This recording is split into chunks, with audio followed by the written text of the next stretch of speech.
The war's over. And now, opportunity's knocking. Just look at all that gold.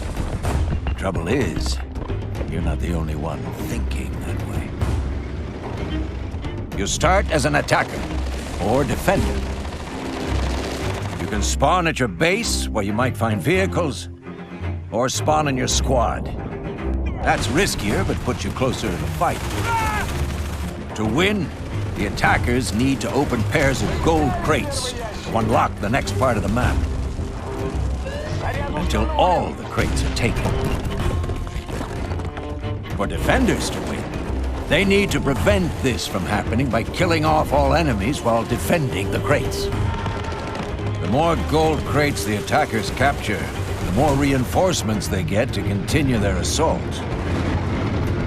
May the greediest team win.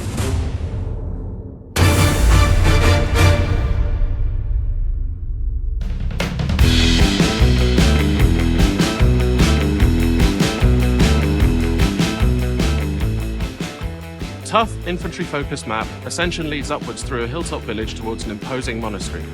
You'll fight through backyards and winding streets before the battle culminates in the twisting, dark corridors of the monastery. Base 1. Attackers will come under fire from defenders almost immediately, and you'll understand the value of having a higher firing position. Watch for defenders covering the courtyard from the buildings. The crate in the house is well covered, and there's no easy way to get in, but remember you can blow the walls, which will often take the defenders by surprise. Defenders, you need to be disciplined here. Cover attack routes and watch the crates, but don't be tempted to come down to the attacker's base. If a squad gets in behind you, the whole base can fall like a house of cards. Watch for the attackers bringing the vehicle up and steal it if you can. It works just as well as a defensive gun platform. Base 2. For the attackers, once base 1 goes, it's really important to mop up stragglers. They can do a lot of damage from behind. Try to create new routes through the houses. Turning up somewhere unexpected can really disrupt the defense. Working as a squad is critical here and can yield great success. Watch for stationary 50 cals covering routes up. Defenders, coordination is key. There are 3 main routes up, but watch for attackers creating new ones through the houses. Use the 50 cals. They're tempting targets, but can take down lots of attackers before you lose them. If you're on one, you may want to spend a moment clearing some of the clutter out of the way to improve your view and firing angles. Base 3. This can be a real ordeal for the attackers. The monastery is an ancient building with extremely thick walls, so there are limited options for opening new routes. Use both entrances. There's a more sneaky side entrance as well as the main one. When inside, look for alternative routes. Sometimes taking the stairs up will bypass groups of defenders below. Defenders, try to get back as quickly as possible when base 2 goes. Suicide if needs be. If you're set up before they arrive, it's a lot easier. Cover both entrances. The main entrance will draw a lot of the action, but watch the side door too. And one of the areas that can be destroyed is the roof. Covering the courtyard from there will often surprise attackers, but be aware that your route to the crates is that much longer. Ascension gives some really intense close-quarter combat and can often feel quite chaotic. If you work as a group and coordinate your efforts, you'll really see the benefit.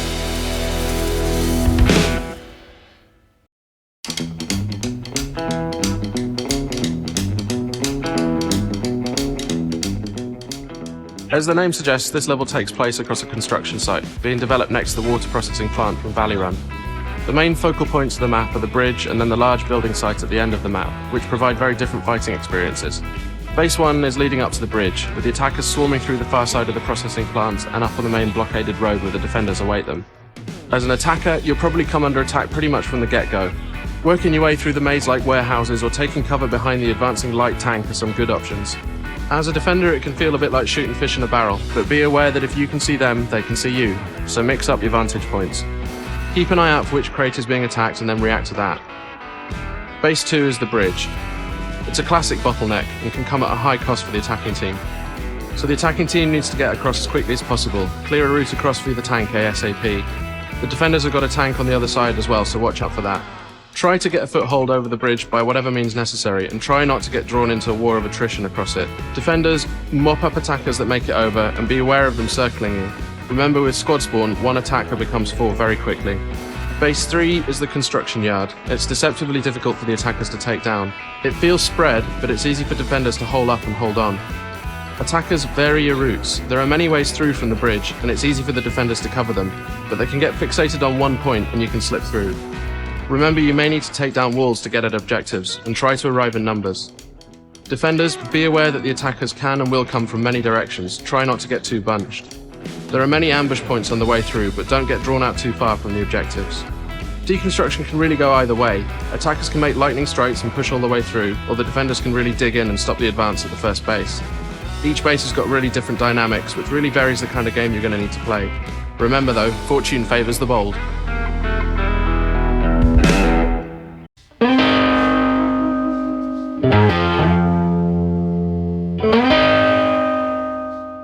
End of the Line is the largest map in the game, and we'll see lots of vehicle action right to the end. Taking place through isolated fishing communities around a narrow inlet, it culminates in a processing plant and train depot. Base 1. There's a lot of ground for the attackers to cover here, so effective use of air and artillery is vital.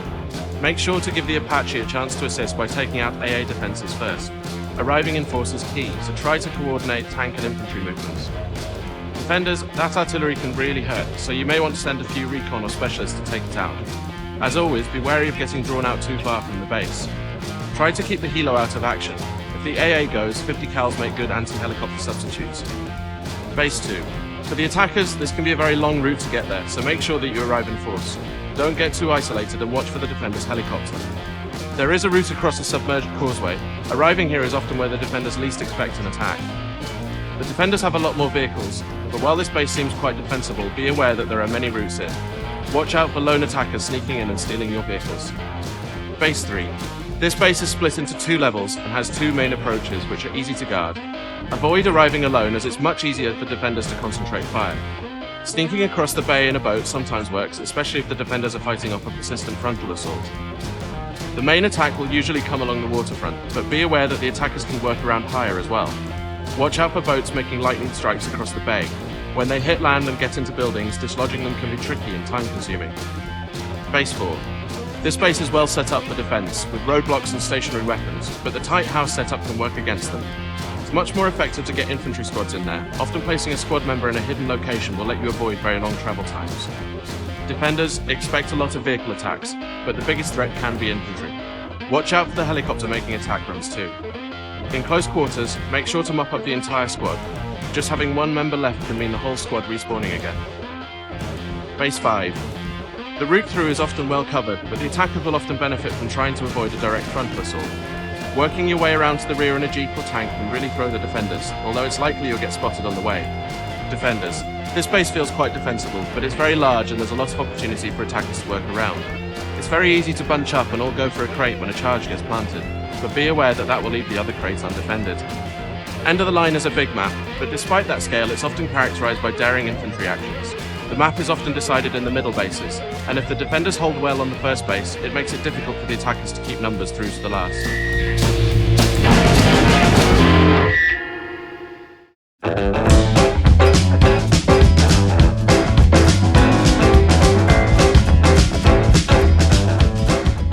This is Harvest Day, which is one of our vehicle-oriented maps. Here we have Russian armoured forces advancing across lush fields, idyllic farms and into the outskirts of a US-held village. Base 1. If you're attacking, remember to flank. You have a field on one side and a wooded hill on the other. It's a lot harder for the defenders to repel an attack from both sides. If you're defending, the tactic you might want to try is to sneak out to this little shed here. As specialists, for example, you can tag enemy vehicles as they advance past you, and even set traps on the road with C4. Generally, it gives you a good overview of where the attackers are coming from. Base 2. As an attacker, getting into the middle of the village can be tricky, not to mention dangerous. Again, remember that attacking on a wide front is often more effective. Crates can be shelled from range, and you still have the numerical advantage with tanks. First thing for the defenders to do is to blow that bridge. Attackers can still cross the ford right next to it, but it will really limit how they can advance. Watch for tanks on the other side of the river shelling from range. Base 3. As attacker, try to sneak your way up through the village. With squad spawn, it's a good way to take a base down quickly. If possible, take this crate down first, because it's easier to hit the other one from range, which is what the tanks are really good at. As defender, you're light on vehicles, but have 2 very defensible houses. Make sure you cover each house, and selecting the demolitions class often works well. They have the best AT capability, plus the shotgun for when it gets up close and personal. Base 4. Attackers, you'll want to press on quickly from the previous base. If the bridge goes, it's a lot more difficult. If on foot, try working your way around through the houses. While there's a lot of noise and smoke, it's often easier to slip in unnoticed. As defender, take the bridge out quickly. This will limit the attacker's routes in, so you can defend them more easily. Mines are very often useful here. Final base. This can be really tough for attackers if the defenders get organized. By now, the attackers' vehicles have probably run out, so it's a much more even fight, except now the defenders have height advantage. As an attacker, try to keep a tank alive and vary your attack path. You can get up through the forest to the left, or attack frontally up this slope as well as going up the road. For defenders, try to cover the approaches. They'll come from 3 sides, so keep an eye where the action is and be ready to respond if the charge gets planted. Harvest Day is one of the favourites here at DICE. We really like the mix of vehicle and close-in fighting, and it's a really great-looking, varied setting. Take some time to look around. Watch for the enemy while you're doing it.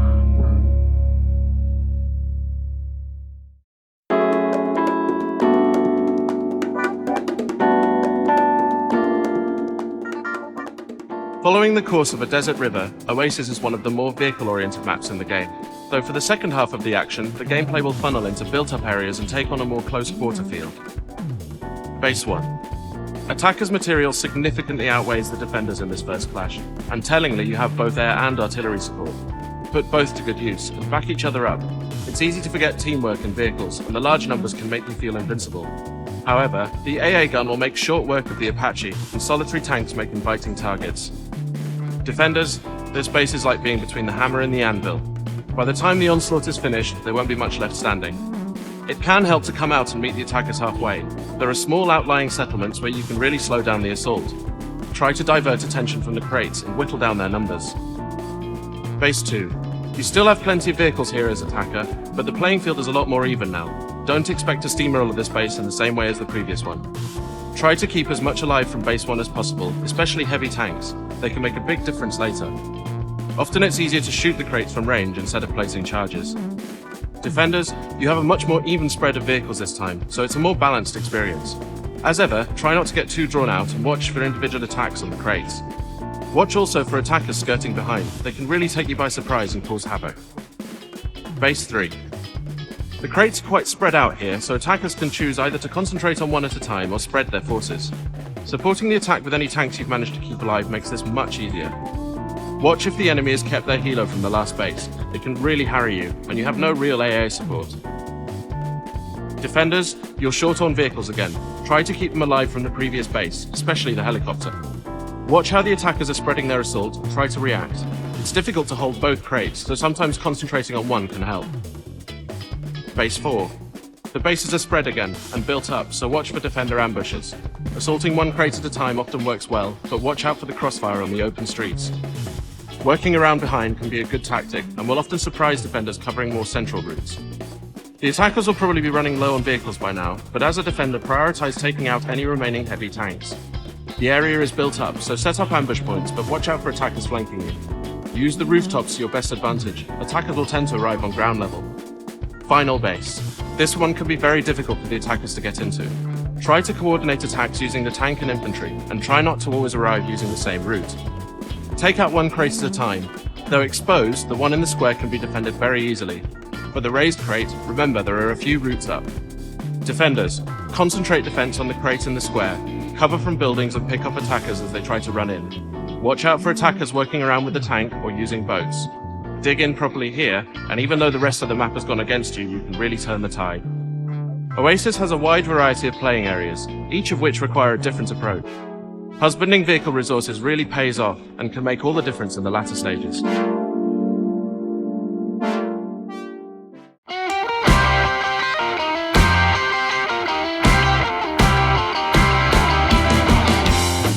This map is over and out, the second part of Harvest Day, and with more of an infantry focus this time.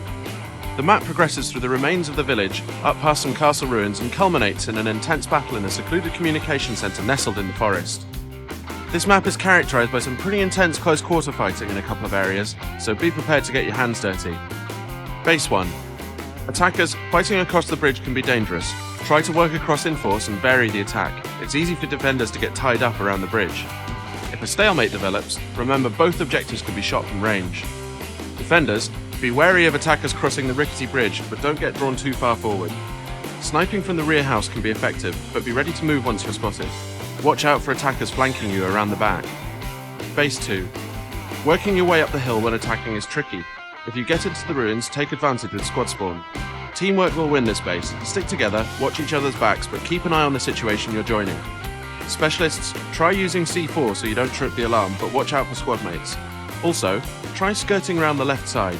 Quite often with all the action you can slip through. Defenders, initially this feels like a turkey shoot, but the tables can turn quickly. Don't be tempted to come down the hill. If they get in behind you, the base will fall quickly. Keep an eye on both objectives. Try to spread squads out to cover both and the route up.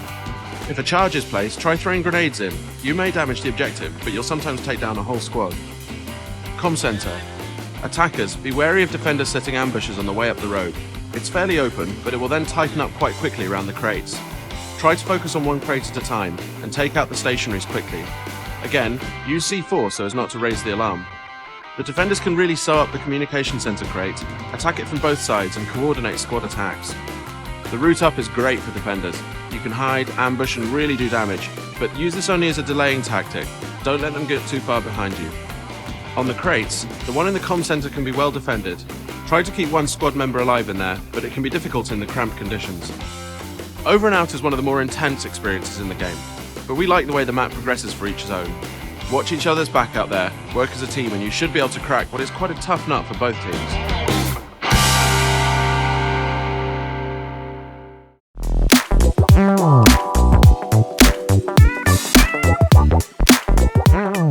Valley Run is probably one of the tighter vehicle-oriented maps, so the side with the most vehicles won't necessarily have the biggest advantage. The level itself follows the course of a river upstream, past a communication centre, and on towards a water processing plant. Base 1. Attackers, use the vehicles at your disposal, and try finding alternative routes, through the woods for example. And using the boat to flank can often be effective. For the first base you'll have artillery, which can really soften up defences for an attack, but watch out for teammates. This is the gatehouse of the complex, and as such is a natural bottleneck for defenders to set up shop. The opening is wide, but easily defended, however watch for attackers flanking you. Base 2. Attackers, vary your attack routes. Watch out crossing the bridge, there's a lot of cover for a defender ambush, and you'll be in the firing line for static defences. You can sometimes slip through to the side of the communication centre if combat is focused elsewhere. The main feature, the comm centre, is essentially a fortress. Try to hold it as long as possible. Split defences between the entrances, but watch out for the side entrance. There are lots of ambush points across the bridge and the ford. Mines and C4 can make the attackers' lives miserable. Base 3. Attackers, it's easy to get drawn into a pounding match, but remember the defenders have no reinforcements to lose, so will always come out on top. Push forward quickly, and try to use a variety of routes. Getting behind them can really disrupt the defences. This is more of a holding point for the defenders. There's no real cover, and if combat persists it will really get worn down. Use a blend of short and long range kits, and hold the attackers off as long as possible. They can lose a lot of reinforcements with the right mix. Be prepared for attackers appearing behind you unexpectedly. Base 4. Attackers, be prepared for defenders exiting the base. If they do, try to get in behind them. Solitary squads can take down a crate quickly. Because the crates are separated, the defenders will tend to spread. Focusing on one crate can often yield results. Defenders get their own armour, but the entrance is wider than it seems and the crates are well separated. Watch out for getting spread thinly. Try not to get drawn out. If the BMD-3 is in the courtyard, it can perform a very successful damage limitation roll by reacting to the crate under attack. Base 5. This base can be tricky for the attackers. Wide open spaces and lots of cover for defenders make it difficult to get close to the crates. Try varying your route across the river. They probably won't have all of them covered. Clear a route for the Bradley, it can provide really effective fire support. Defenders, try to keep the attackers pinned back on the other side of the river. Be wary of single players crossing over. There's a lot of visual cover, and if one player makes it over, he can become 4 quickly. Try to stop the Bradley from crossing, and be aware that the silos are explosive. You don't want to be near if they go up. So that's Valley Run. Atmospheric and intense, and often balanced on a knife edge. Enjoy the scrap, and explore alternative routes. There's perhaps more of them than meets the eye.